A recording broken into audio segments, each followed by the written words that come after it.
এই ঈদ সুখের ঈদ না, এটা দুঃখের ঈদই। দুটা পাও চলে গেছে, এটা কি আনন্দের ঈদ হয় কখনো? প্রতি বছর বাবা মার সাথে ভাই বোনের সাথে ঈদ কাটাই, এবার তো তা হয় নাই। ভাই কষ্ট বলতে ফ্যামিলি ছাড়া ঈদ বুঝতেই তো পারতেছি, প্রিয়জন আপনজন সব দূরে, এগুলোই। কারণ প্রতি বছর ঈদ করা হয় বাড়ির ফ্যামিলি সবার সাথে, এবার সম্পূর্ণ একা, তাও হসপিটালের বেডে। আর হচ্ছে ফ্যামিলির আর্নিং মেম্বার প্লাস ফ্যামিলির বড় সন্তান আমি, ফ্যামিলির অনেক কিছু আমার উপর ডিপেন্ড করে, ওই দিক থেকে অনেক আপসেট।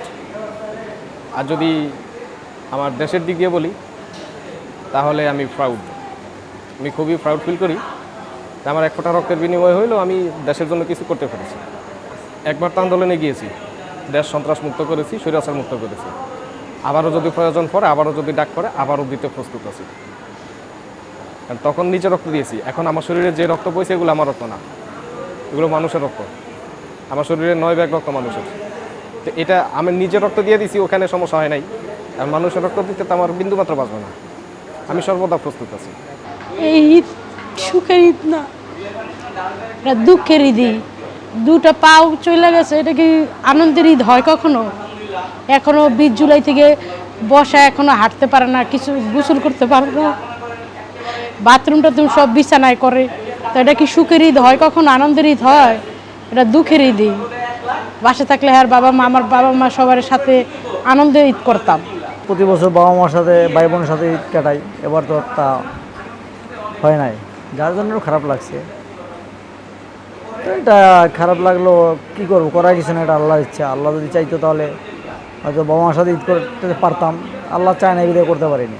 তবে এতটুকু আক্ষেপ এলো যে আমরা যার জন্য যুদ্ধ করলাম দেশের জন্য, সেই দেশে আমাদের রক্তের উপরে দাঁড়াইয়া তারা নির্বাচন করে, অথচ আমাদেরকে দেখতে আসে না। সারা রোজার আগে রমজান গেছে, একবারও দেখতে আসে নাই, প্লাস আজকে ঈদের দিন তাও দেখতে আসে নাই। এই এতটুকু মানে তাদের উপরে আক্ষেপ যে যার জন্য আমরা মাঠে নামলাম, লড়াই করলাম, তারা আজকে আমাদেরকে মুছে ফেলে দিছে। আজকে এখন যারা আতরা যেখানে যারা আছি, এরা মোটামুটি কাজে এখানে সবাই মিলে ঈদ করছি, এটাও একটা আনন্দ। কারণ গুলি না খাইলে তো যারা এখানে আছে তাদের সাথে তো কোনো দিন দেখা হতো না বা একসাথে হতে পারতাম না। তাই যারা আতরা ছিলাম, যারা সবাই একসাথে ঈদ করছি। নিজ এলাকা ছেড়ে হাসপাতালে আসছি ওর সাথে সময় কাটাইতে ঈদের জন্য। আমরা ভাবি নাই যে যে জুলাই আন্দোলনে ও যে গুলি খাবে, তার জন্য আর কি।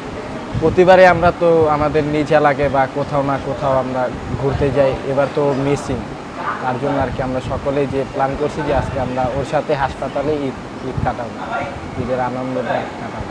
19শে জুলাই মিরপুর 10 বিআরটি রোডের সামনে, তো কাফরুল থানার ওদিক থেকে আপনার মনে করেন পুলিশ ফায়ার করতে করতে আসে।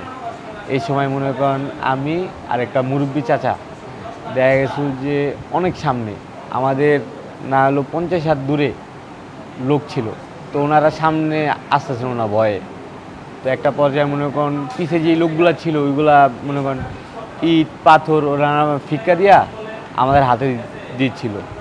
ওই সময় মনে করেন আমরা ইট মারতে যেতাম, তো ওই সময় দেখলাম যে সাইডের থেকে মুরব্বী চাচা যে ছিল উনি গুলি খেয়ে পড়ে গেছে, ওনার লাগছে বুকে গুলি। তার ভিতরে ওনারা ধরতে যাবো, এর ভিতরেই সেকেন্ডে আমি পড়ে গেলাম। ওই পড়াই ভাই, এই পড়া ভাই কষ্ট বলতে ফ্যামিলি ছাড়া ঈদ বুঝতেই তো পারতেছি, প্রিয়জন আপনজন সব দূরে, এগুলোই। ভাই দিনের 24 ঘন্টার মধ্যে আমরা মনে করেন কি বন্ধু বান্ধবের লাগে এক লগেই থাকি, 12 ঘন্টায় ধরা গেলে আমরা এক লগে থাকি। এখন এই জায়গা, এই জন্য আমরা মনে করেন কি দেখতে আসছি, টাইম দিতে আসছি। আগে যখন পা ছিল তখন ঈদের একটা আনন্দ ছিলই আলাদা। সকালে মায়ের হাতের খাওয়ার খেয়ে ঈদের নামাজ পড়ে এসে বন্ধুদের সঙ্গে ঘুরতে বেড়ানো, ঘুরে এসে বাসায় পৌঁছানো সন্ধ্যায়।